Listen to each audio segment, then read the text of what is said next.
Good morning, ladies and gentlemen. There's a reason why we call Paterson firefighters Paterson's bravest. There's a number of examples that I can provide. First, I want to speak to what happened at the Passaic County Fair, which for the most part was very enjoyable. However, for 8 individuals on a Ferris wheel that malfunctioned, it probably scared them to death. But thankfully, our firefighters were on the scene to rescue these individuals that were stuck on this malfunctioning Ferris wheel, again demonstrating why we affectionately refer to them as Paterson's bravest. And so people have fear of heights. People don't like to necessarily be on rides. I tell my family all the time, I don't want to be that guy on the roller coaster that doesn't work. But for those 8 individuals, we're grateful for the fact that we had our firefighters on the scene so that we could rescue them and no further harm couldn't be done.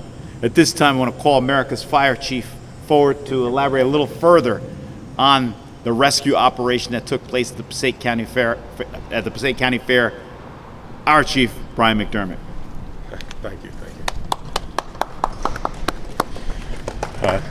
Thank you, everybody. Thanks for bearing with us while we move the set around here.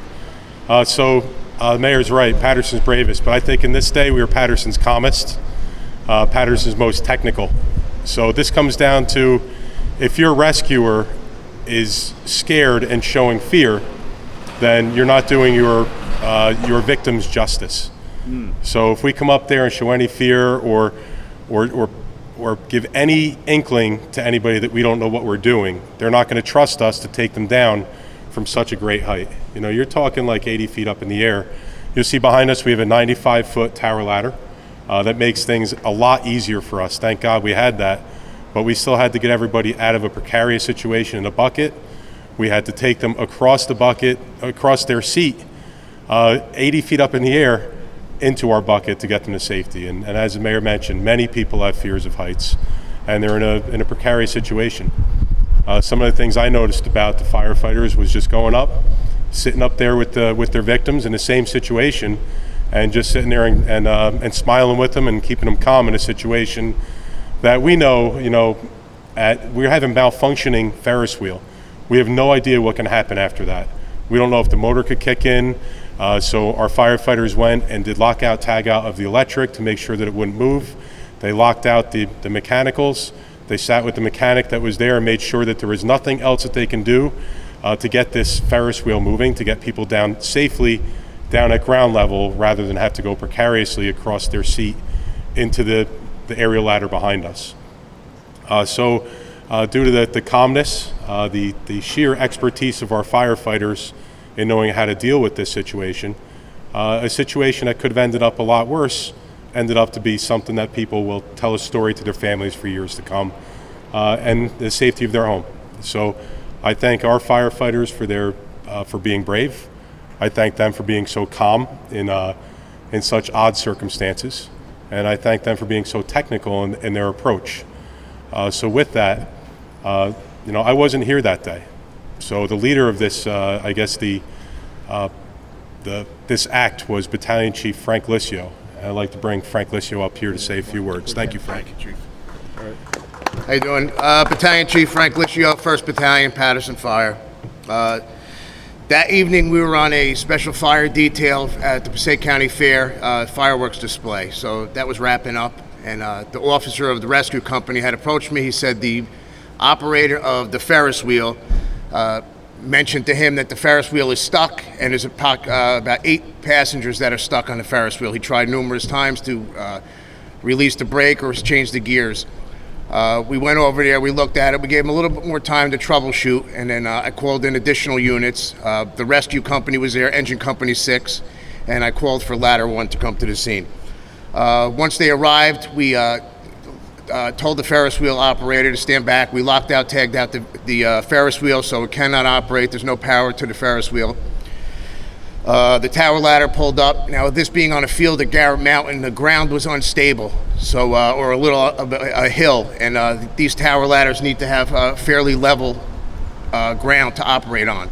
So the officer of the tower ladder perfectly placed the apparatus so we have a good area to extract the passengers from the Ferris wheel. Our main concern was that the Ferris wheel was locked out, but each individual chair swings, it could possibly swing 360 degrees or a full swing around. So as the rescuers put their foot onto the basket, the whole thing started moving. So our concern was to stabilize that basket and then put harnesses on each individual before we removed them. The parents were on scene, so we let them know that there's going to be a little bit of a prolonged process, but no one's under duress, and the weather's fine, and the wind conditions were fine. So it's just going to take a while and we remove them. So the ladder was placed and in a great position. The rescue company climbed up the tower ladder, placed harnesses on each individual, and stabilized the basket. One at a time, they removed the victims onto the tower ladder, assuring them that they'd be fine. So we had a lot of scared parents on the ground, but these guys they've done this before, not this exact scenario, but definitely under very stressful conditions in a rescue operation. And all the companies worked well with the rescue. Ladder Company 1 did phenomenal, and it was just a great outcome. We had our EMS division was there, and they set up a triage for the victims to come down with the assistance of Passaic County Sheriff's Department. All the victims, I don't believe anyone was transported to the hospital, but they were assessed, their vitals were taken, and that was pretty much it. And we everyone did a great job. I was very proud of them, and the teamwork from everybody was incredible. I'm not surprised, but I'm always impressed when these guys operate that way. So thank you. Very good, very good. Thank you, Battalion Chief. Well said and well done. At this time, I want to call forward Captain Josh Gervette. Did I pronounce that properly? Gervette. I practiced all morning this in the mirror, but nevertheless, Captain Josh Gervette, please. Thank you, Josh. Good morning. Captain Josh Gervette, Rescue Company 2. As Chief Licio explained, the whole operation was pretty straightforward, went very smooth. The firefighters that I had were Firefighter John Jones and Firefighter Juan Sanchez, who were up in the aerial bucket. They also had Firefighter O'Shawn Davis operating the bucket for them. As Chief Licio said, once they got up there, they had to secure the gondola, keep it from moving. Very calmly and meticulously, they placed harnesses on each patient, moved them over attached to a rope, so if there was an incident, they wouldn't fall more than about 6 inches. Everybody got into the bucket safely, was removed down the ladder. The two firefighters that I had are very well experienced, so sending them up there, I had no doubt in my mind that the operation was going to go smoothly. All the bases were going to be covered, and the scene was going to go out without a hitch. They did successfully remove 8 victims from all the gondolas, and we called it a night. Everything went well. Thank you. Thank you, Captain. Appreciate it. Thank you. Well done, Captain. Thank you. Chief McDermott, I want to also let everyone know we have the Great Falls Festival this weekend. Yes. And we do have a Ferris wheel. But the fire department will be on the scene. We'll set the ladder up now. Yes, you will sell the ladder up. You and I will go on the first ride just to ensure the safety and assure everyone that there shouldn't be any issues. At this time, I'm going to call forward Firefighter John Jones, sporting his Hispanic Heritage Bomberos shirt. You still selling them? $20? That was a shameless plug. Hi, like the chief mentioned, the captain mentioned, we had patients stuck in the cars on the Ferris wheel. We were able to reach the patients due to the ladder truck you see behind you. Once we reached the patients, we assured them that they would be fine and we would get them down as soon as possible. So speaking with a couple of them, I was asking them were they okay, and most of the complaints I was getting, they were afraid and a little bit cold. So I assured them we would get them down, and one case jokingly I said we'll get you down one way or the other, so don't worry. So after assuring them that everything would be fine, we placed each one of them in harnesses, secured them to the truck, and we secured them to us. And I let them know that I don't feel like falling today, so you're not going to fall because you're tied into me. So we continue with the operation with Firefighter Sanchez. Like I say, we moved methodically each car. We started at the top, getting the top patients out first, securing them all to the ladder truck and to ourselves. And each patient,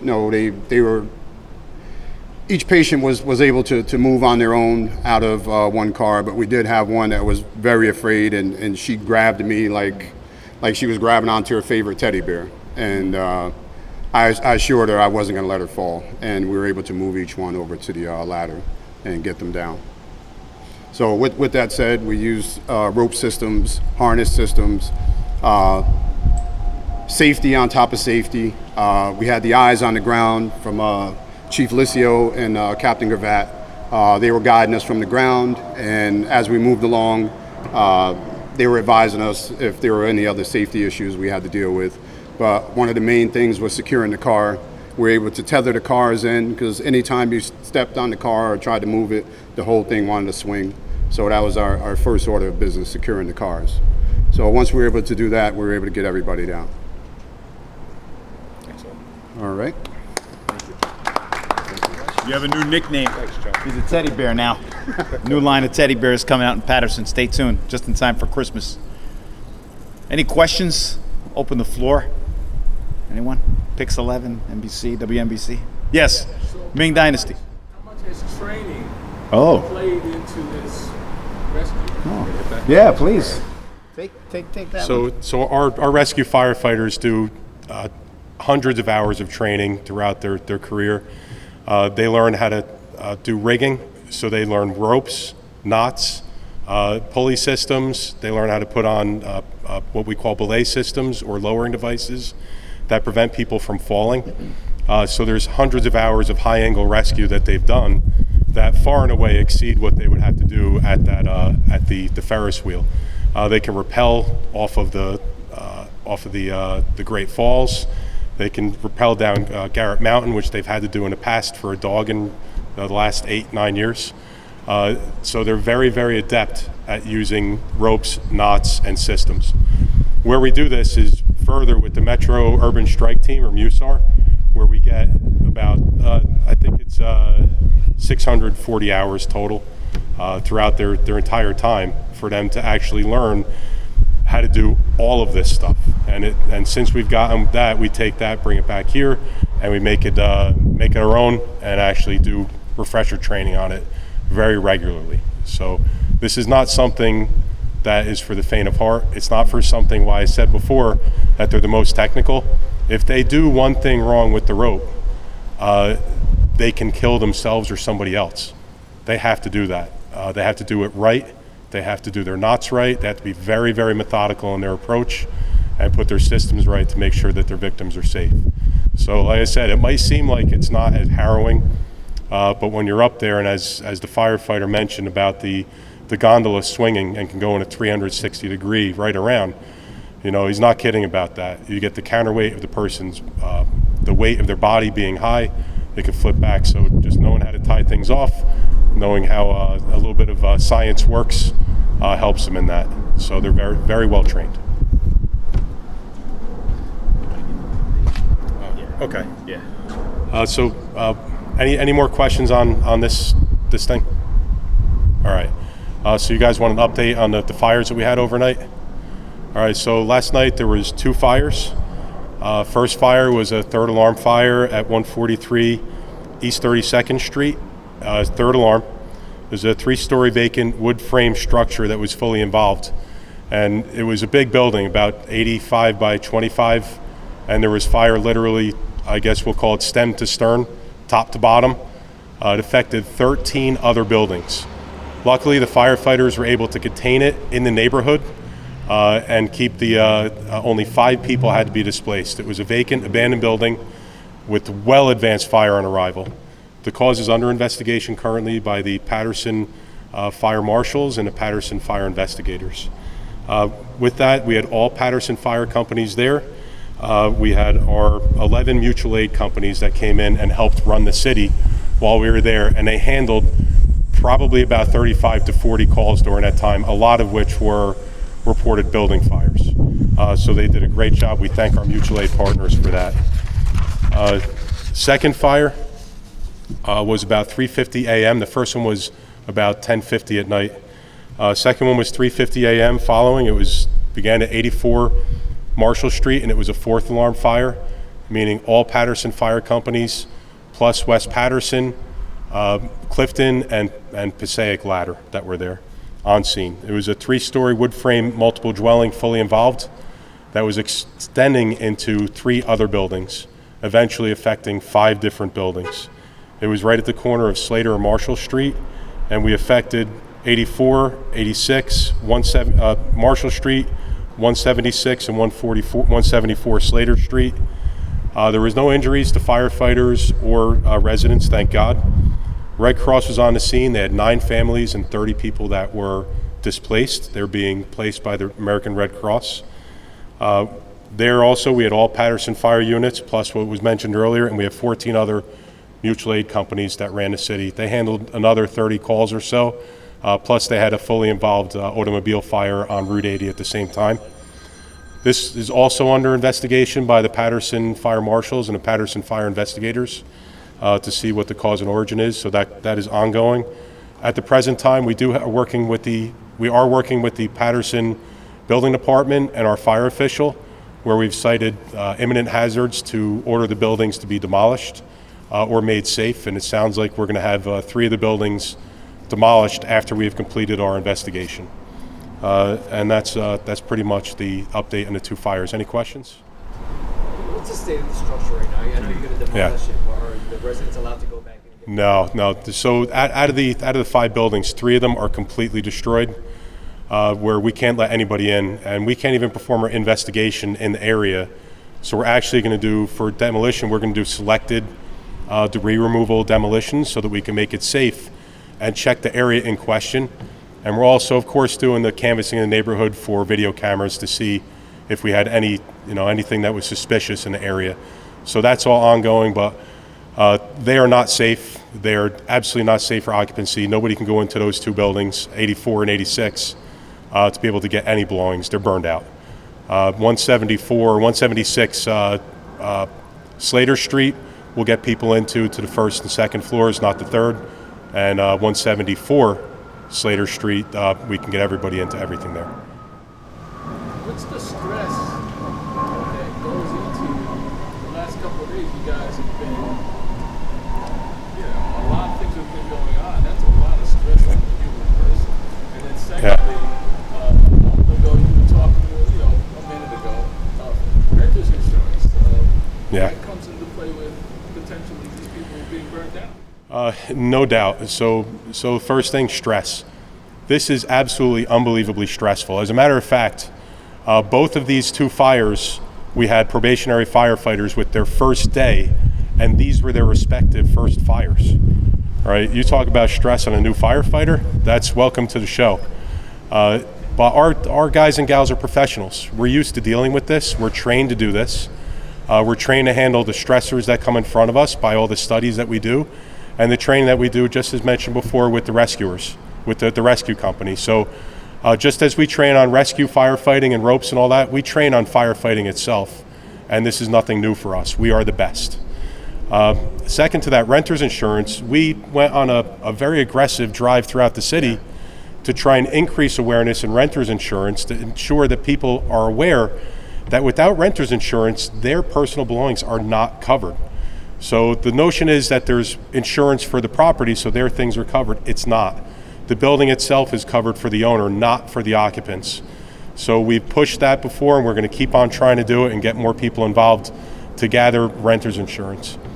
You'll also notice that we did the sound alarm event that was installing thousands of smoke detectors.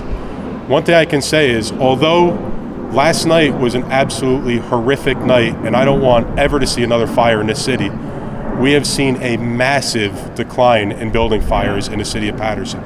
Massive. I mean, I'm talking probably about 40% or more. So although we have last night's fires that are just, we feel so horrible for the people that lost their belongings. Thank God nobody lost their lives or were hurt. Right. But with that, that sounding alarm campaign has done quite a bit to increase awareness and reduce our response time by people getting rapid awareness of the fire. All right. Any other questions? Has the abandoned building been abandoned? Honestly, any answer I would give would be a guess. But I do know that that building has been boarded up for some time. Very frequent for us that we get these boarded up buildings and squatters will go around the rear, pull the boards up and live in there. However, I can say, along with the reduction in home fires, I can also state that due to the economic growth brought about by our mayor and our economic development director, we're seeing a significant reduction in vacant and abandoned buildings, which is also a major contributor to the reduction in fire for us. So when we see them, it's kind of see something, say something. If somebody from the neighborhood sees it, report it to us, we'll flush it out and we'll get it reboarded up. And we've been doing real aggressive actions towards homeowners of vacant and abandoned buildings to hold them accountable for their responsibility to maintain a proper building that's a contributor to the community and not a detriment. All right? Okay. That's why we call him America's Fire Chief. And to dovetail on what you're saying as far as abandoned property is concerned, a few data points. We went from, within the last 4 years, 1,200 abandoned properties. At this point in time, it's 400 abandoned properties. So it's about a 70%, well, closer to a 67% decrease in the number of abandoned properties. Also, relative to your remarks pertaining to the Sound the Alarm campaign and how Paterson was selected as a signature city, we are appreciative of the fact that the American Cross picked Paterson, and we are making the most of it to ensure the safety of the residents and to continue to drop that number even below the 40% that you cited earlier, so that we have 0 fires in the city.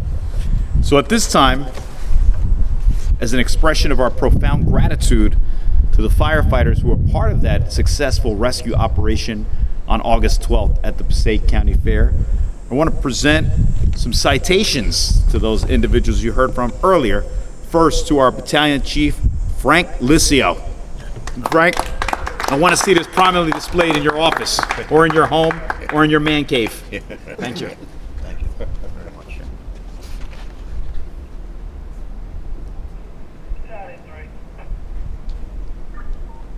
Thank you very much. Captain Joshua Gervat. Yes. Yes. Yes.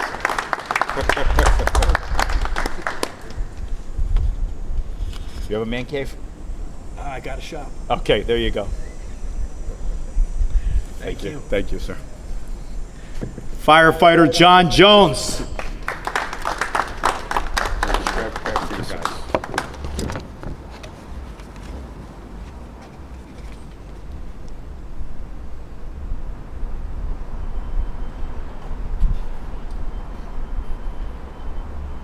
Yes.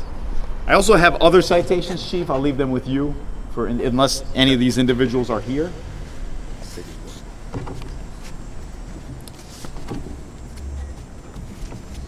I'd like to I know say- he's not here. Yeah, I'd like Yeah. to say I can read them. Yeah. Ralph. Oh, Ralph's not here. Kyle's here. yes, we do have firefighter Kyle Williams.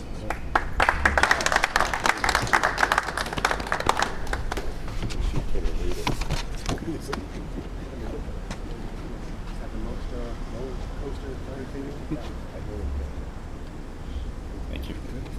Thanks again. I appreciate you. I'll leave the balance with you as far as citations are concerned. Yeah. Battalion Chief. So once again, we are appreciative of the fact that Paterson's Bravest was in the right place at the right time to ensure the safety of 8 individuals who were stuck on a malfunctioning Ferris wheel. And again, we have our Great Falls Festival this weekend. We assure you, the Ferris wheel will be safe and all the other rides. Come bring your families and have a good time at the Great Falls. Thanks again, ladies and gentlemen.